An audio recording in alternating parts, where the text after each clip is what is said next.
bonjour Excellence. Merci beaucoup d'avoir accepté cette invitation.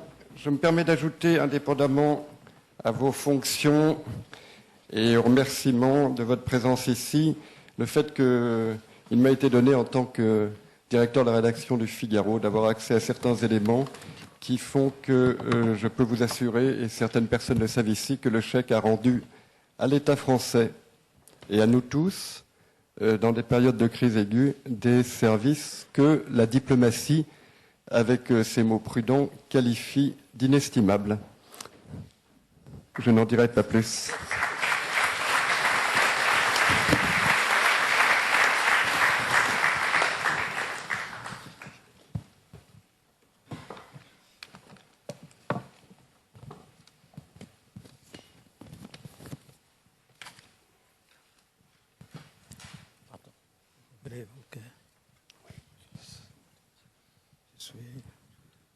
Peut-être la vieillesse.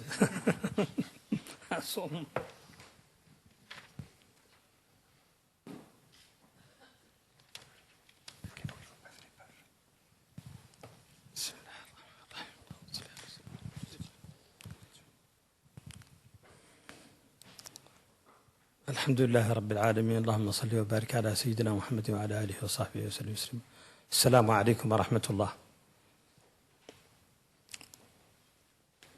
Mesdames et Messieurs, aujourd'hui, je devais être au Koweït. Il y a une conférence sur l'économie islamique et les banques islamiques au Koweït.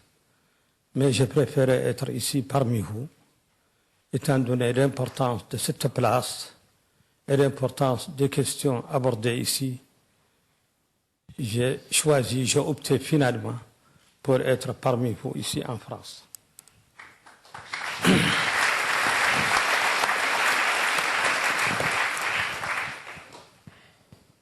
Excusez-moi, excusez l'accent, pas tout à fait latin. Il est excellent. Excellence, il est parfait. Merci de cet encouragement. Voilà aujourd'hui que la législation islamique dans le domaine financier se propose de jouer un rôle de médiateur entre l'Occident et le monde musulman.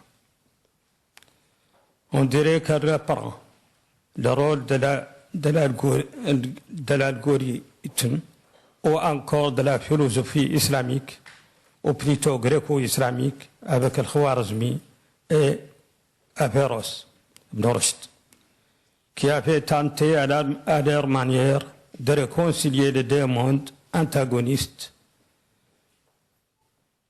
et complémentaires toujours des rives nord et sud de la Méditerranée. Avec les initiatives actuelles, on peut dire que Averroès est ressuscité, ou plutôt son ouvrage Bidayat al-Mujtahid, qui traite le droit islamique comparatif, notamment le chapitre dans lequel il traite les transactions financières. Ce chapitre commence par l'étude des vices qui peuvent toucher les différents contrats. ROS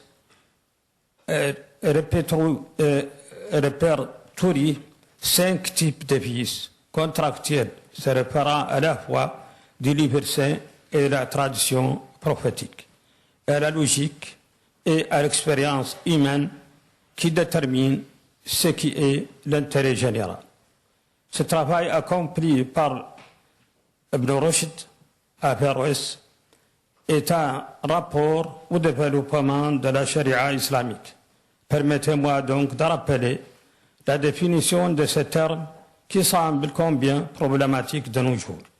La charia est une série de règles, de limites, de principes, de jugements détaillés couvrant le domaine de l'éthique, du comportement, des relations humaines dans tous les aspects.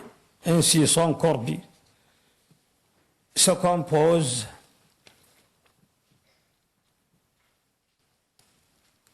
apparemment mes papiers sont mal arrangés.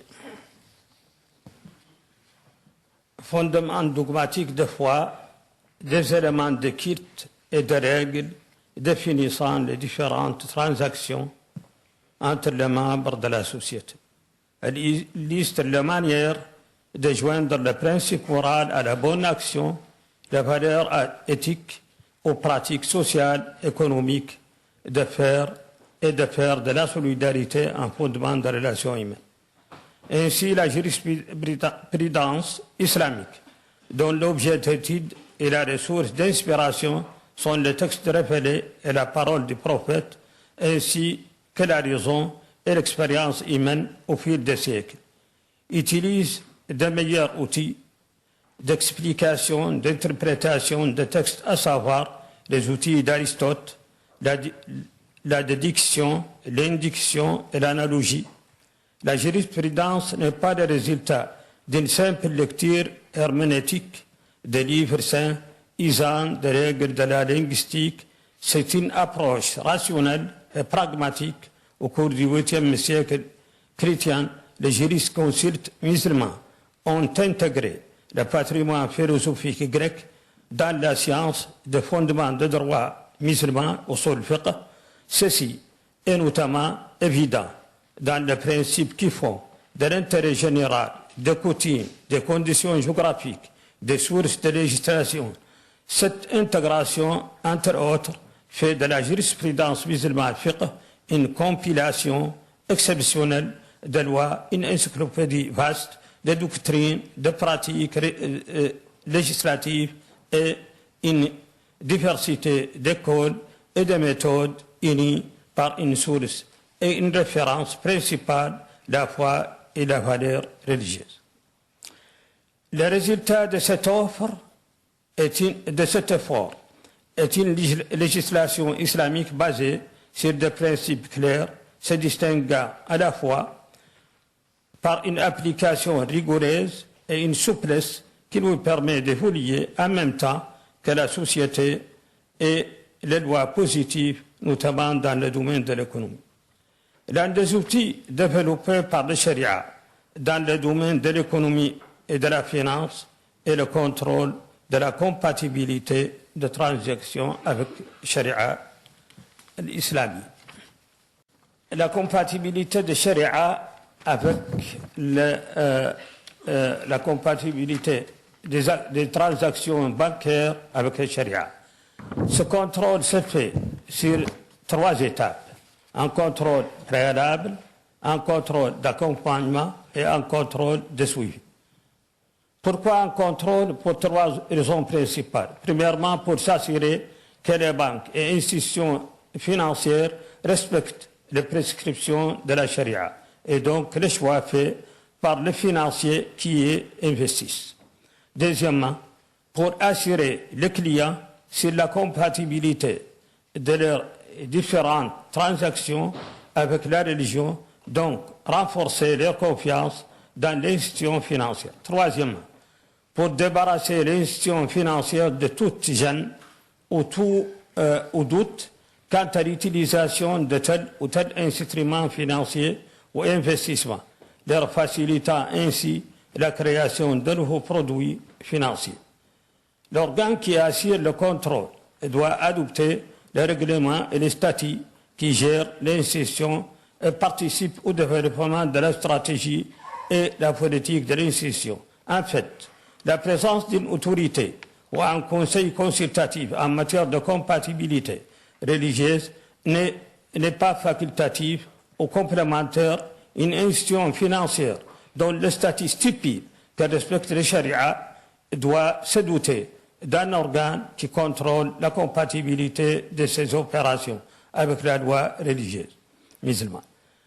Ce quelle que soit l'appellation donnée à cet organe, fatwa, ifta, j'aimerais bien ici insister sur l'importance du contrôle fait au préalable au cours de la constitution de l'institution financière. En fait, en cherchant un conseil religieux, les initiateurs du projet financier ne pensent pas seulement à approuver la compatibilité de leurs produits avec le Sharia, mais ils comptent aussi sur les membres de ce conseil pour convaincre des investisseurs potentiels de leurs projets.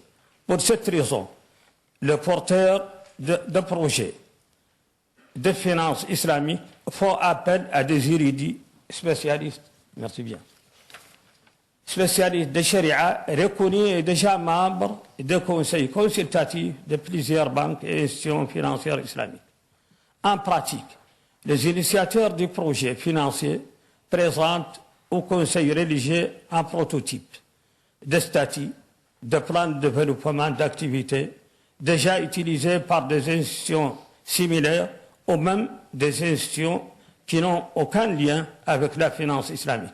À partir de ce prototype, commencent les négociations avec le conseil, au sein de ce conseil, sur ce qui est acceptable ou non de point de vue compatibilité avec Sharia. On prévoit aussi l'ajout de clauses et de termes à ce prototype. La mission du conseil et de consultation commence alors par l'accompagnement de l'institution financière naissante et en se portant garant en quelque sorte de sa bonne moralité et sa conformité avec le Sharia.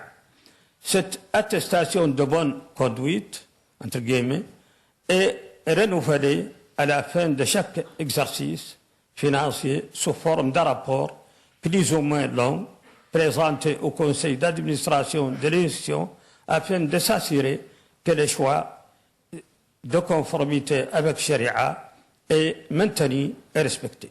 Ce rapport de conformité est similaire au rapport, en quelque sorte, au rapport de la Cour des comptes qui agrée ou non le compte du Trésor public.